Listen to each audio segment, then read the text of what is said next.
Hello friends, இன்றைக்கி நம்ம cook with குட்டி இல்லைங்க ஒரு சூப்பரான துவையல் ரெசிபி தான் பார்க்க போகிறோங்க. இது நம்ம கருவேப்பிலையில் செய்ய போகிறோங்க. இந்த கருவேப்பிலை நம்ம உடம்புல நிறைய சேர்த்துக்கிறனால நமக்கு இரும்பு சத்து நிறைய கிடைக்குங்க. அதே மாதிரி ஹீமோக்ளோபின் கவுண்ட்டும் அதிகமாகுங்க.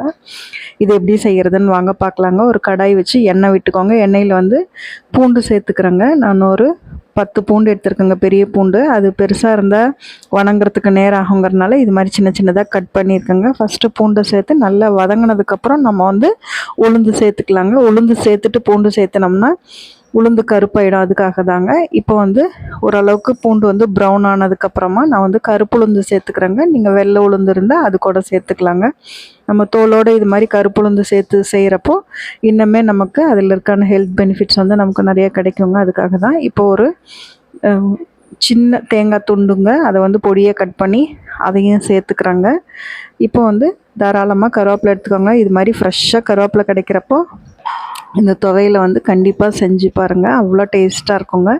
இப்போ நம்ம கருவேப்பிலை நல்லா வாஷ் பண்ணிவிட்டுங்க, அதை வந்து மொறுன்னு ஆகிற அளவுக்கு இந்த பூண்டோடையே சேர்த்து நல்லா வறுத்து விட்டுருங்க. அது வந்து நல்லா கையில் தொட்டோம்னா மொறுன்னு ஆகணுங்க அந்த கருவேப்பிலை, அந்த அளவுக்கு வந்து வதக்கி விட்டுருங்க. இப்போ கருவேப்பிலை நல்லா வதங்கி வந்ததுக்கப்புறமா நம்ம வந்து இதுக்கு தேவையான காரமும் புளிப்பும் சேர்த்துக்க போகிறோங்க. சின்ன எலுமிச்சம் அளவு இல்லைங்க, நெல்லிக்காய் அளவு புளி சேர்த்துக்கிறேங்க. உங்களுக்கு எவ்வளோ புளிப்பு தேவையோ அந்த அளவுக்கு சேர்த்துக்கோங்க. புளிப்பும் காரமும் உங்களுக்கு தக்கன மாதிரி உங்களுக்கு எவ்வளோ தேவையோ அந்த அளவுக்கு சேர்த்துக்கோங்க. காரம் வந்து நீங்கள் எவ்வளோ சேர்த்துக்கோங்களோ அது மாதிரி சேர்த்துக்கோங்க. நம்ம ஒரு 7லேருந்து 8 காஞ்ச மிளகா போட்டிருக்கோங்க.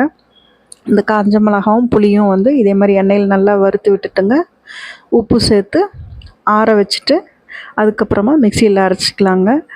இதை வந்து ரொம்ப ஃபைன் சட்னியாக அரைச்சிடக்கூடாதுங்க, கொஞ்சம் கோர்ஸாக தான் கொரன்னு அரைக்கணுங்க. ஒரு தடவை நல்லா ட்ரையாக இதை ஒரு தடவை சுற்றிட்டு அதுக்கப்புறமா கொஞ்சம் கொஞ்சமாக தண்ணி சேர்த்துக்கோங்க. ஒரே டைம் ஃபஸ்ட்லேயே தண்ணி ஊற்றிட்டிங்கன்னா அரையாது, அதனால் கொஞ்சம் கொஞ்சமாக தண்ணி சேர்த்துங்க. இது மாதிரி தான் இருக்கணுங்க. அது ரொம்ப தேங்காய் சட்னி மாதிரி வலுவலுன்னு அரைச்சிடக்கூடாதுங்க, கொஞ்சம் கொரப்பாக இருந்தால் தான் இந்த சட்னி வந்து டேஸ்ட்டாக இருக்குங்க. சுடு சாப்பாட்டோடு இந்த சட்னி வச்சு சாப்பிட்டிங்கன்னா சூப்பராக இருக்குங்க. அதே மாதிரி பழைய சாதத்துக்கும் தொட்டுக்கிட்டு அவ்வளோ சூப்பராக இருக்குங்க. ரசம் சாதம், தயிர் சாதம் இது கூட எல்லாமே சாப்பிட்லாங்க. அடிக்கடி இதை வந்து நம்ம கருவேப்பிலையை சேர்த்துக்கிறது ரொம்ப நல்லதுங்க.